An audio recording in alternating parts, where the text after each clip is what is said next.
পূর্বক আমাকে কোনো একটা বুদ্ধি নির্গত করুন, যেন আমার এই সন্তানকে রক্ষা করতে পারি। আপনার জন্ম নেবার কথা যদি জানে, কর্মচারীরা এখনই এখান থেকে ছুটে আসবে হত্যা করতে। তখন সুখদেব বললেন, পরীক্ষিত, এদিকে দেবকী দেখলেন এই নবজাত পুত্রের মধ্যে পুরুষোত্তম শ্রী ভগবানের সমস্ত লক্ষণ বিদ্যমান। এই পুরুষোত্তম ভগবান কংসের কথা ভেবে তার মনে ভয়ের সংসার হয়ে উঠল। পরক্ষণেই ভক্তিভাবে উদ্যোগে তাকে চিরহিতে করলেন একটি দিব্য পবিত্র রেখা ভগবানের স্থিতি করতে ভূত হলেন। মাতা দেবকী বলেন, বেশ সময় যাকে অব্যক্ত সর্বকারণম বলে করে সেই ভগবান সাক্ষাৎ অন্তর্যময়ী। তিনি তখন আপনি ভয়ে ভয়ে হারে অপরপক্ষে ভগবান সাক্ষাৎ এসে তাকে দর্শন দিল। অপরপক্ষে আমরাই দুষ্ট কংসের ভয় নিতান্ত বসুদেব সমস্ত বাক্য তাকে জানালেন, প্রেরিত করলেন ভগবানকে। আপনার চতুর্ভুজ দিব্য রূপ ধ্যানের বিষয়, যাদের দৃষ্টি কেবলমাত্র রক্সমাংসের শরীরের প্রতি, কংস জানেই না যে আপনি ভগবান সাক্ষাৎ স্বরূপ, তাদের চিন্তন আপনাকে হত্যা করবে। হে মধুসূদন, আমার গর্ভে আপনি জন্ম নিয়েছিলেন, এই সংবাদ যেন এই পাপিষ্ঠ কংস না জানতে পারে। আমি আর ধৈর্য ধরতে পারছি না। আপনার সুরক্ষার কথা ভেবে আমি কংসের ভয় দিশাহারা বোধ করছি। তখন আপনার এই শঙ্খচক্র গদা পদ্মের শোভার উন্মোলিত সেখানে অলৌকিক চতুর্ভুজ সংগঠিত সংহিত করলেন এবং মনুষ্যী লীলা ছাড়া এখানে ভগবান বললেন, শোনেন দেবী, স্বয়ংভূ মন্ত্রে তোমাদের প্রথম জন্মে বসুদেব সুতপা নামক প্রজাপতি রূপে এবং তুমি পিস্পি নামে জন্মগ্রহণ করেছিলেন। তোমরা উভয়ই ছিলে একান্ত রূপে পবিত্র চরিত্র এবং বিশুদ্ধ হৃদয়। ভগবান ব্রহ্মা তোমাদের প্রজা সৃষ্টির আদেশ দিলে তোমরা ইন্দ্রিয় সমূহকে সংযত করে কঠোর তপস্যা করেছিলেন। তোমরা পাপ বিদ্যা হেতু তোমাদের কোনো পাপ কর্মে রত হওনি। তোমাদের এই তপস্যার দ্বারাই হাজার হাজার বছর কেটে গিয়েছে। তোমরা দুজন সেই সময় পর্যন্ত কোনো বিষয় সুখ ভোগ করনি। এই যুগেও তোমরা কোনো বিষয় সুখ করনি। বিবাহের পরে তোমরা কারাগারে রইলেন কঠোরভাবে, ত্যাগীভাবে। তোমাদের কোনো তখন সন্তান ছিল না। আমারই মায়ায় মোহিত হয়ে আমি তোমাদের মোক্ষবার প্রদান করে সন্তান প্রদান করেছি। আমারই মতো পুত্র লাভ করবে এই বর তোমায় দিয়েছিলাম। এদিকে আমি জগৎ সংসারে শীল স্বভাব তাৎপর্য এবং আমি সেই জন্মে বিশ্রী গর্বে আমার পূর্ব জন্মের কথা স্মরণ করিয়ে দেবার জন্য আমি তোমার পুত্র হিসেবে স্বীকার হলাম। সুখদেব বলেন, ভগবান এই কথা বলে বিরত হলেন। এখন তিনি নিজের যোগমায়া আশ্রয় করে পিতামাতার চোখের সম্মুখে অবিলম্বে একটি সাধারণ মনুষ্য শরীর রূপ ধারণ করলেন। এরপর ভগবানেরই প্রেরণায় বসুদেব নিজে সেই পুত্রকে গ্রহণ করে সুতিকা গৃহ থেকে উদ্যত করে মাথায় করে নিয়ে তিনি কি করলেন, সেই সময় ভগবানের যোগমায়া, যিনি তার আত্মা শক্তি, যোগমায়ার কৃপার দরুন, কারণ তার মতো জন্মরহিত নন্দপত্নী যশোদার গর্ভেও কোথায় ভগবানের জন্ম হয়েছিলেন মথুরায়। মথুরা থেকে ভগবান কোথায় যাচ্ছেন? গোকুলে। যমুনা নদী পার হতে হবে। এখন দুটো গোকুল হয়েছে, পুরাতন নতুন। নয়া গোকুল, পুরাতন গোকুলে যেখানে 84 খাম্বা বিরাজমান, 84 খাম্বা, সেখানে তিনি যশোদার গর্ভে এক পুত্র সন্তান কন্যা সন্তান আবির্ভূত হয়েছে। সেই যোগমায়ায় দ্বারপাল এবং পুরবাসীগণের সমস্ত ইন্দ্রিয় বৃত্তির চেতনা হরণ করে নিলেন। তারা সব অচেতন হয়ে ভগবান কি করলেন, যোগমায়া কি করলেন, ওই দ্বারপালদের সমস্ত ঘুমের নেশায় আকৃষ্ট করে দিলেন এবং পুরবাসীগণের সমস্ত ইন্দ্রিয় বৃত্তির চেতনা হরণ করে নিলেন। তারা অচেতন হয়ে গভীর নিদ্রায় অভিভূত হলেন এবং অবশ্য সেই কারাগৃহের দরজা বন্ধ হয়েছিল। সেখানে বড় বড় কপাট লোহার ধাক্কায় যোগমায়ার কৃপা বলে ছেদ হয়ে বসুদেবকে যাতায়াতের ব্যবস্থা করে দিল। সেই ক্ষেত্রে বসুদেব যখন বাইরে আসলেন তখন অতীব তীব্র বিশাল বজ্রবিদ্যুৎ সহ বৃষ্টি আবরণ হল। যমুনা ফুলে ফেপে উঠলেন। সেই সময় মৃদু মৃদু গঞ্জের জল বর্ষণ করছিল।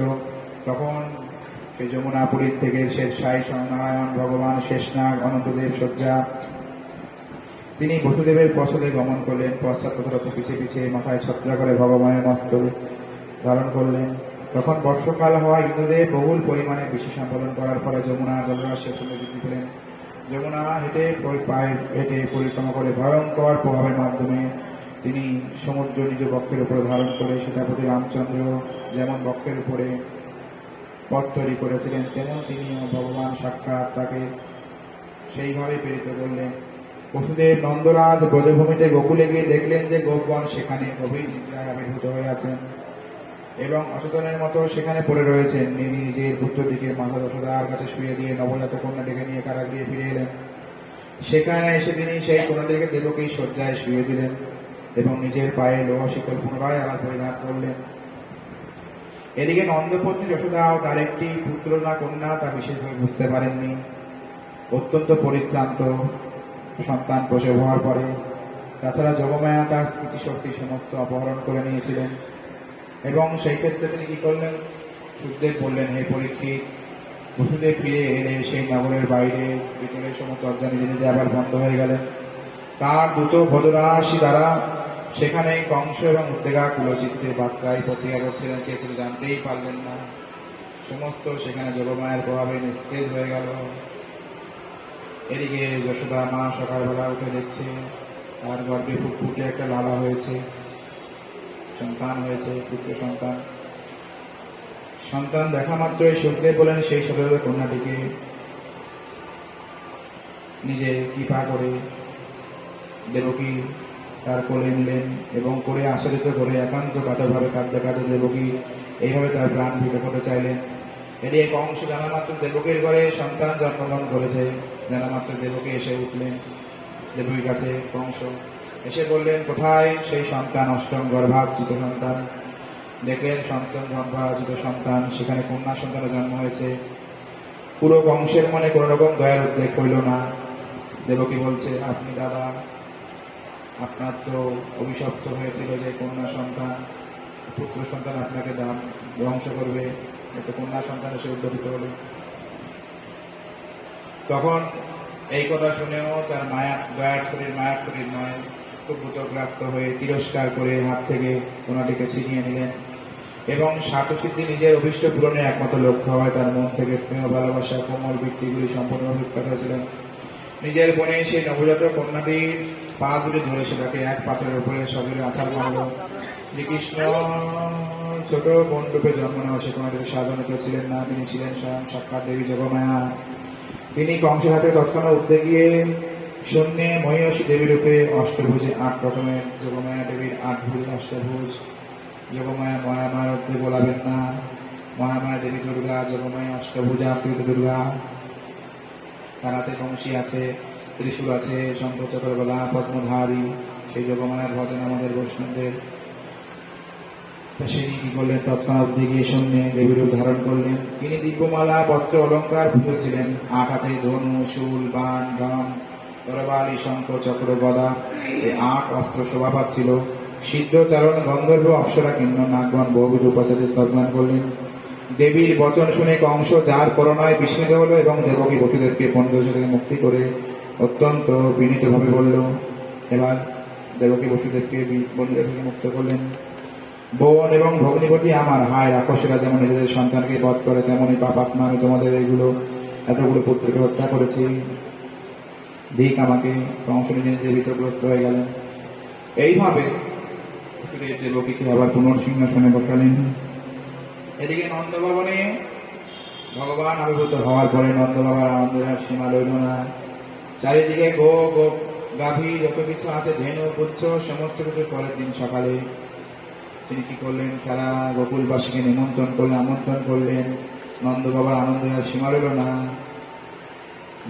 বলে, নন্দে কি আনন্দ भयो জয় কানাইয়া লাল কি, নন্দে কি আনন্দ জয় কানাইয়া লাল কি, নন্দে কি আনন্দ भयो জয় কানাইয়া লাল কি, নন্দে কি আনন্দ भयो জয় কানাইয়া লাল কি, জয় কানাইয়া লাল কি, জয় গোকুল গোপাল কি, জয় কানাইয়া লাল কি, জয় গোকুল গোপাল কি, জয় কানাইয়া লাল কি, গোবিন্দ গোপাল কি, জয় কানাইয়া লাল কি, গোবিন্দ গোপাল কি, নন্দ কি আনন্দ भयो জয় কানাইয়া লাল কি, নন্দ কি আনন্দ भयो জয় কানাইয়া লাল কি, নন্দ কি आनंद भयो जय कन्हैया लाल की।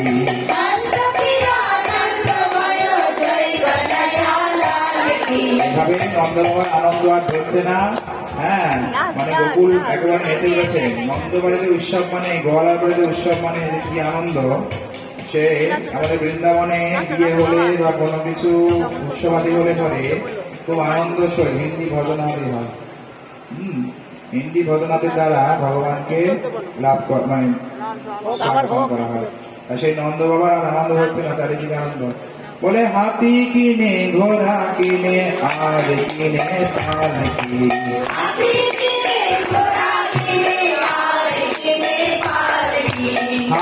কিনে ঘোড়া কিনে আর কিনে পাল কি।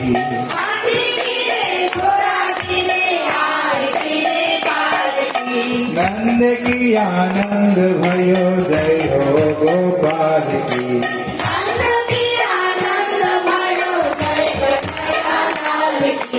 हाथी घोड़ा पाल की जय हो गोपाल की। हाथी घोड़ा पाल की जय हो गोपाल की।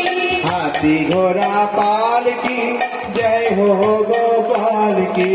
हाथी घोड़ा पाल की जय हो गोपाल की। नंद की आनंद भयो जय कन्हैया लाल की।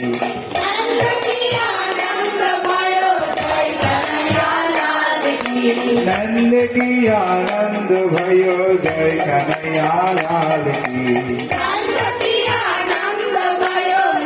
कन्हैया लाल की। बोलो नंद की आनंद भयो जय कन्हैया लाल की। बोलो नंद की आनंद भयो जय कन्हैया लाल की। हाथी घोड़ा पाल की जय कन्हैया लाल की। हाथी घोड़ा पाल की नंद মহলে আজি আনন্দ বাধাই। নন্দ মহলে আজি আনন্দ বাধাই। আজি আনন্দ বাধাই।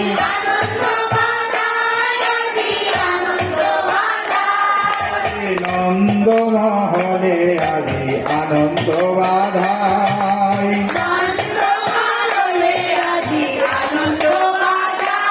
আরে স্বর্গেতে দুণ্ডবি বাজে নাচে দেবগণ।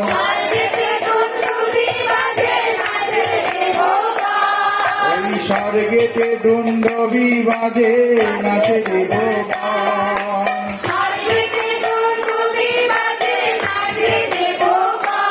ওরে স্বর্গেতে দুণ্ডবি বাজে নাচে দেবগণ।